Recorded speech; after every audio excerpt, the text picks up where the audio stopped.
welcome to my class. Saya Diva, saya Oden, saya Aidi, dan saya Angel. Selamat datang di RX Channel. Hari ini kami akan membawakan storytelling Disney Cinderella. Tapi sebelum itu jangan lupa like, Comment, share, Subscribe, dan jangan lupa nyalakan lonceng notifikasinya agar tidak ketinggalan storytelling berikutnya. Semangat belajar!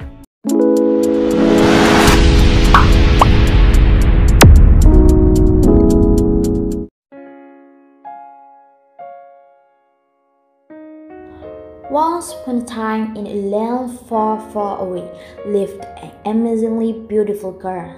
Cinderella's mother had passed away a very long time ago. This is her father had brought her up. One day, when Cinderella's father remarried, her life had changed dramatically. Her father's new wife and her two stepsisters had moved to Cinderella's house. Since the first time they met, her stepmother couldn't stand the sight of Cinderella. She and her two daughters were extremely jealous of Cinderella's beauty and kind heart. Cinderella's stepsisters were not beautiful as she was, and besides, they were rude and spoiled. One day, due to work reasons, Cinderella's father had to leave on a long journey. And that was the time when Cinderella's stepmother and stepsisters turned her life into a living hell.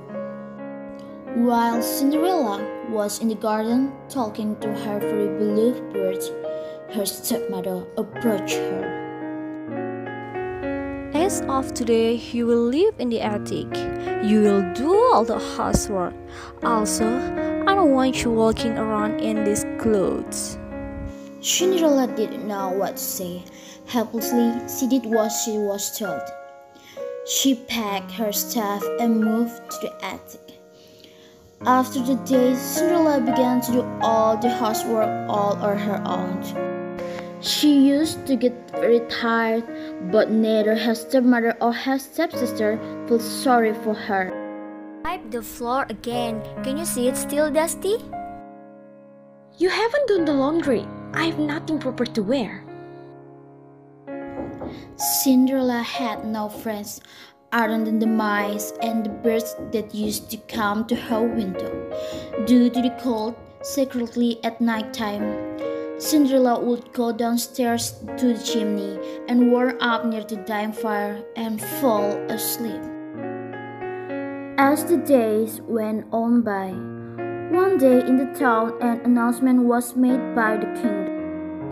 Our prince will be holding a ball at the castle.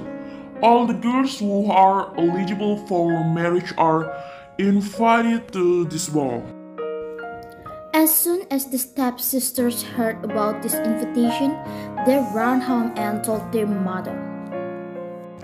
You will be the most beautiful girls at the ball. The prince must pick one of you. that way we will all live in the palace, right, mother? We must get some gowns and shoes for you girls. Move along, we're going shopping. The stepmother and stepsisters left the house hearing all the was talked about with a sad face. Cinderella stood there and watched.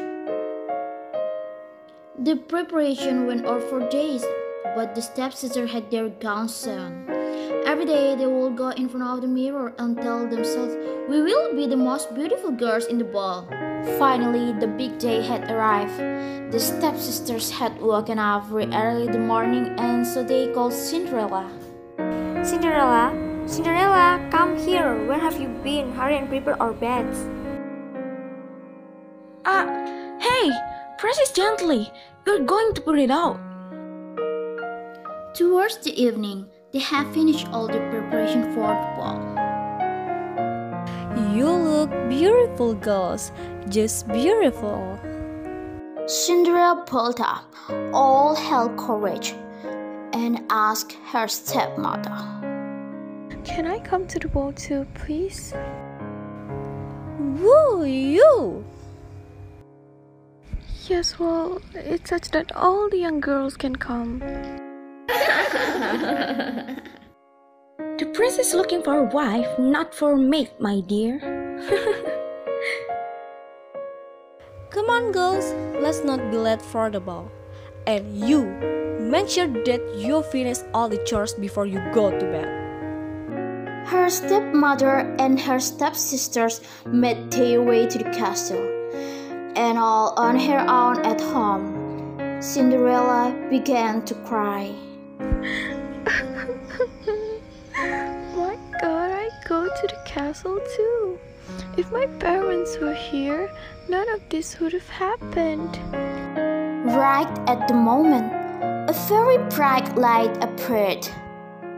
At first, Cinderella did not understand what it was. She was staring at the light, and suddenly, a beautiful fairy appeared in the middle of the light. My beautiful Cinderella, don't cry. You too will go to the ball or the castle. Cinderella could not believe her eyes. She asked in shock. Can I go? Just look at me. Don't worry, I'm here to help you. Now bring me a pumpkin and 7 mice. Cinderella could not understand why she wanted these things. But still she did as she was told. First, she went to the kitchen and grabbed a big pumpkin. Then, she went to the attic, cut her mice friends, and went down again. With her magic, when the fairy turned the pumpkin into a beautiful horse carriage. Then, she turned to the mice. One of them turned into the driver, and the other 6 of them turned into beautiful white horses. Amazed as she was, Cinderella was looking at the horse carriage. The fairy turned to her. When she touched her with the magic wand, Cinderella's old dress turned into a beautiful ball gown, and the slippers on her feet turned into beautiful glass shoes. I look like a princess. Now, it is time to go to the ball. But don't forget, you must be home when the clock strikes 12. Because by then everything will turn back to what they were. Cinderella listened to the fairy very carefully. Then she hopped on her carriage and started to ride towards the castle. Her mesmerizing carriage stopped in front of the castle. When Cinderella entered through the grand doors to the ballroom, all the eyes were on her. She looked so beautiful and elegant. Her stepmother and even her stepsister could not stop looking at this beauty. They, of course, could not recognize her. Suddenly, the prince appeared on the stairs. Cinderella really stood out amongst all the young women at the ball. The prince fell in love with the first sight of this beautiful young woman. With everyone watching curiously, he began walking down the stairs and slowly approached her. The stepsisters were very excited because the prince was coming towards them. Ah, he's coming to me. No, he's coming to me.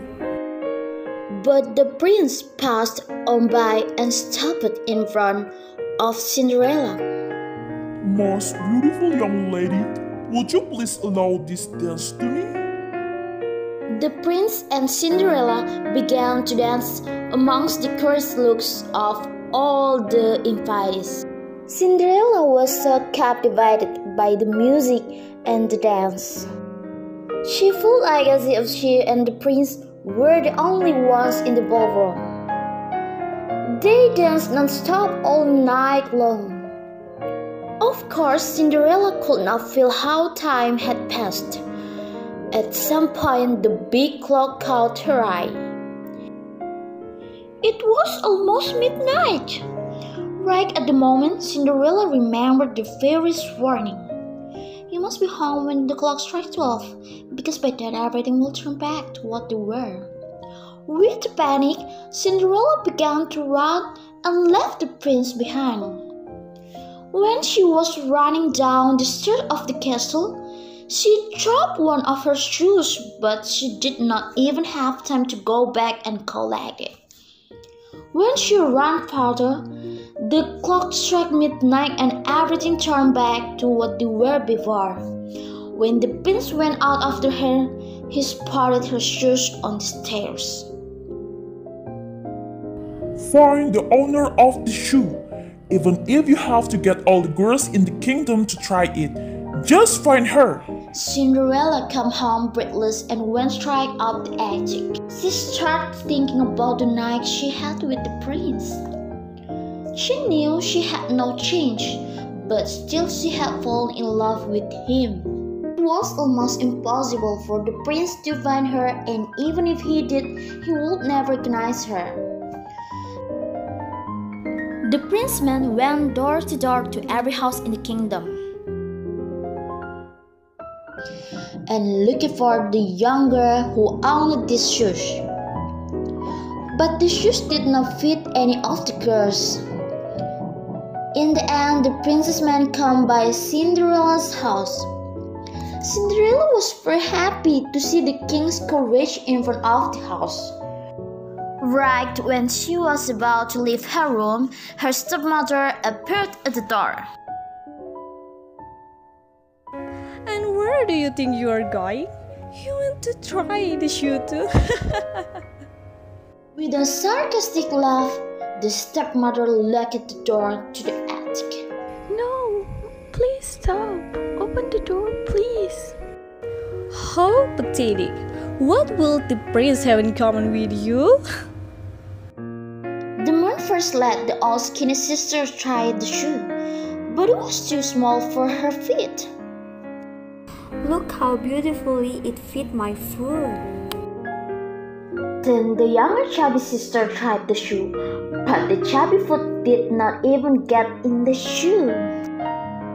Maybe if we had tried on my other foot? Whatever they did, it just would not work.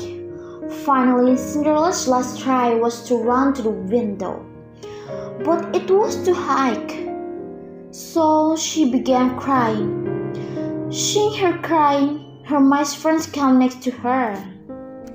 My stepmom locked me in. She must have the key. One of the mice slipped underneath the door and ran downstairs. The stepmother was at the door with the princeman. Why don't you come tomorrow today? They're a little tired. Their feet must be swollen. The mouse jumped on the stepmother's skirt and snatching the keys out of her pocket, ran upstairs. He slipped on the keys under the door. Cinderella was very happy when she saw the key. Opening the door, she ran down as fast as she could. How? How did you get out? Please stop, don't go. I want to try the shoe too. The stepmother and her two daughters start to laugh hysterically. Please, yes, it's the prince orders that every girl in the kingdom must try the shoe. When Cinderella tried the shoe on, everybody was in shock because it fitted her perfectly. Young lady, are you the owner of the shoe? Cinderella nodded to confirm. Please come to the place with us. Cinderella went to the castle with the princeman, and they took her in front of the prince. Right when he looked in her eyes, the prince knew it was her who danced with him that night. He held her hands. I finally found you, my princess. Would you marry me? With teary eyes from happiness, she asked the prince over. They got married and lived happily ever after.